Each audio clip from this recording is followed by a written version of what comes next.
Hello. Hi. Hi, we're live. Yay. Here we are. We are. Today I am lucky to be joined by Anna Feldman, who is the founder of the Rebel Hearts movement. And if you don't know who I am, I'm Lisa W. Rich, the Rebel Leaders Coach. So we're kind of aligned Another here. rebel. Another rebel. We're feeling like it's, the Rebel Alliance.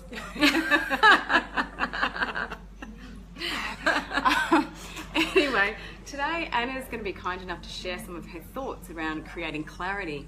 But before we would do that, would it be okay for you to share some of your story, I guess, as to what's led you to becoming the founder of the Rebel Hearts movement?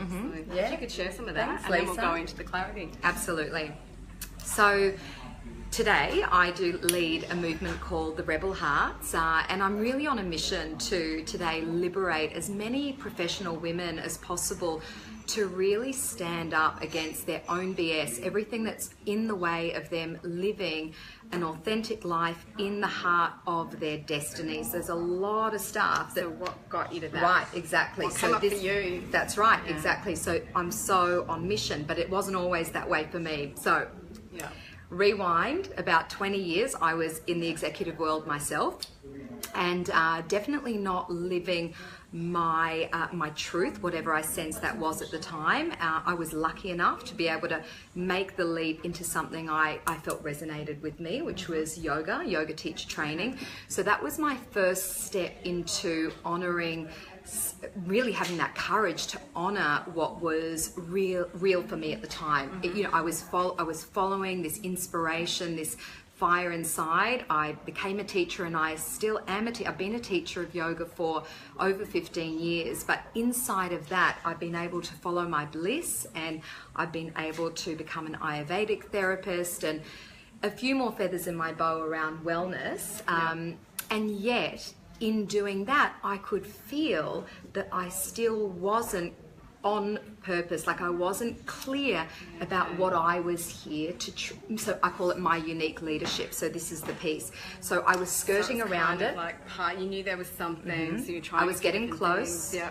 And I think we can all get very, very close, and we still can sense there's a deeper place that we can go. Yeah. So, But at least you were taking some action as well.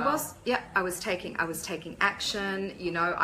I don't think many of us have regrets. I hope not. I think everything leads to that clarity. We don't just land in it. So it's all a process. But ultimately, I've been blessed to go on a journey where I've been working with professionals for 10 years. I've been an executive coach working all over the world. I've been able to bring my wellness piece into it. I've been able to really make some big decisions in my life that have all helped me get clearer and clearer and clearer about what I'm here to do today. So, was there any catalytic moment? How sometimes the universe just goes bang and tries to wake you up, and sometimes we listen, sometimes we don't. Was there any particular time where you had a moment like that gave you some more clarity in your journey? Yeah, actually, a really big moment. So just over a year ago, my dear friend and inspiration, Jo Mall, passed away.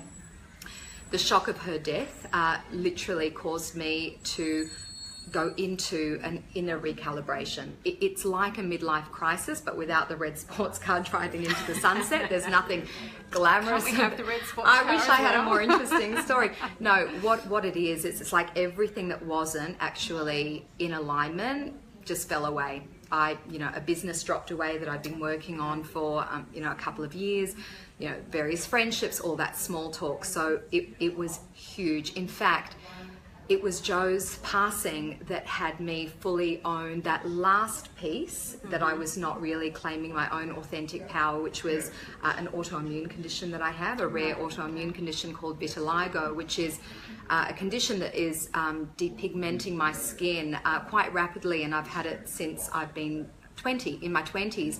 So as you can imagine, getting something so kind of, shocking in a sense and cosmetic, I went into hiding, I went into dimming my light. It's very easy and we've all got things, little things that can shame us. It's like an inside story. It is that shame, isn't it? We hide from it, we wear different masks and... So the thing with Joe's passing, that big thing, that big spiritual slap on the bum, was, okay, I can't, you know, in honor of her incredible life, I had to claim this, and that's really where my clarity has come from. It's still been a journey. This is probably the first time I've ever come to Sydney and not worn any kind of cover up on my body. I'm sort of got it head to toe. You know, these are my tattoos, these are my marks, these are my, you know, so I've had to rebel against my own BS, right? And all of that kind of, you know, playing small to get clear on the fact that the thing that I was dimming about is actually my clarity.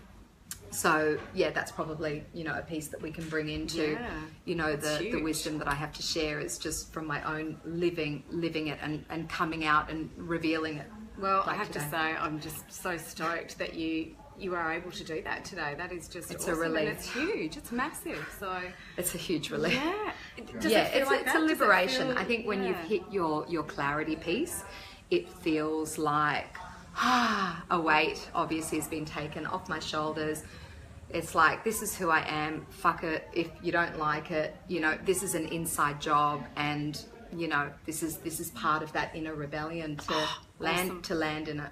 Awesome. Yeah. Oh, thank you. Love it. Thank you, honey. So what could you share, I guess, with our audience, our community? Hi. Hey everyone. Hi Erin. Hi Ping, how are you? What could you share, maybe 3 tips or 3 aspects that people could really utilize to gain some clarity? Okay, so 3 tips to gain clarity in whatever it is that you're creating. My first one is to reflect.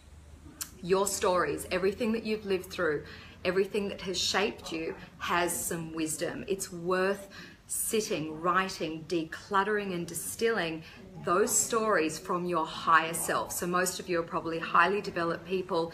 It's probably worth spending some time and really pulling it apart, because there are some lessons that only you are here to master, and they're actually in your stories. So rather than you kind of be overwhelmed by all of the content that's out there and try to draw your clarity and inspiration from out there, it is truly from within. So please know that, you know, even the trickiest experiences that you've had in your life are probably, as you're probably aware, your greatest gifts.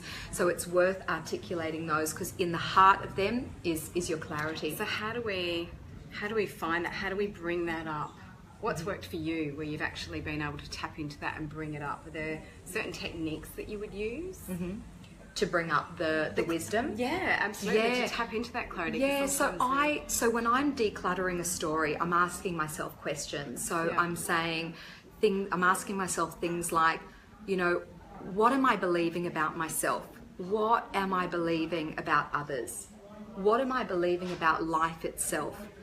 I will start to pull from those questions ways in which I was showing up to play my part in creating that story. So part of the rebellion, right? What is a rebellion? Why I call myself the rebel heart is because a rebellion is about standing up and asking the questions, right? It's not about, you know, it's not an out there thing. But it's also, when you're asking it of yourself, you've got to be extremely honest. Right? With your answers. I'm assuming you're there. You have to be and that's vulnerable. Sometimes the hardest. The vulnerability. Yeah, okay, so we're sort of on it now. So there's the vulnerability, there's the courage, right? Allowing that. Exactly. So look, my second tip really, and it probably follows on from this, is talk to people. Talk to people that you trust. Talk to if you've got a mentor, if you've got a coach. I mean, I recommend, you know, anyone that's trying to clarify a message is in a relationship with a coach, with a mentor, and you want to be talking it out and writing down any words that set your heart on fire, because that's your clarity.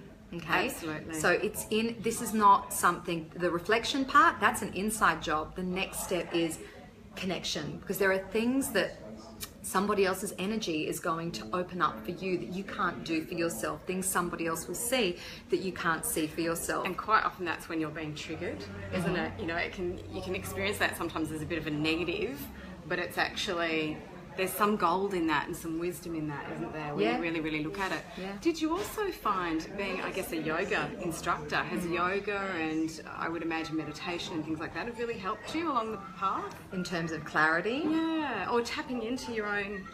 I think inevitably clarity is a whole body, mind, soul event. Yep. Yeah, it's about coming into alignment.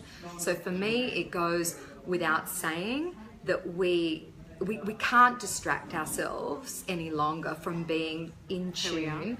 Well, in tune with our body. So for somebody it might be, you know, dance, spiritual dance. For somebody it's going for a run. For me it might be yoga. You know, that can change over time, but your body is the vessel, it's the tool that you're working with. It has to be involved in that conversation, in that clarity piece. So and it will always tell you, won't it? That's why when we get sick, you know, how many times, particularly when we're in that corporate world or we're really busy or we're... Hey, Jeff. And Brett, you're right, the guys are on. I told you. I love it when I see guys on. That's amazing. When they turn up. Quite often it's the body tells us we get sick, we get colds, we get flus, you know, all that sort of stuff. I just feel it in my gut, right? If something doesn't feel right, my guts just, they start churning. I get the big no through my whole body, and I follow that. Not always, but I try to follow that. And it's the same thing when you're onto something, you're onto a piece of clarity, and your whole, I just get goosebumps all over my body. You follow that, but that doesn't mean that you follow it to the end. You keep taking inspired action towards that until you get that no. And it's okay, you know, pause, you know, course correct. You know, it's not, you know, an absolute, so it's like a moment by moment being in your body, in tune with this vessel, and absolutely body movement, connecting with nature, breathing, presence, meditation. I mean, we can throw a lot of things out there, but they we could talk about this for hours, clearly, you can tell. Soulmates. The Rebel Alliance is here. I think we need to stop it, because otherwise we will be here for hours. As you can tell, we are both very, very passionate about this. Did I make my 3? Did you get the 3 pieces? I think we did. Maybe kind of 4, 5, 6. All in there. Thank you so much, Anna. It's been an absolute joy being able to interview you. And it's been a joy being here with you, Lisa, and sharing this with your tribe, who I know are amazing and love you and adore you and all of your wisdom. It's an honor to be here with you guys. Thank you. Thanks so much. So have an awesome afternoon. And like, comment, share, comment on the video. It's worth it. Share this one. This is big. Absolutely. Love you all. Thanks, guys. Bye. Peace out.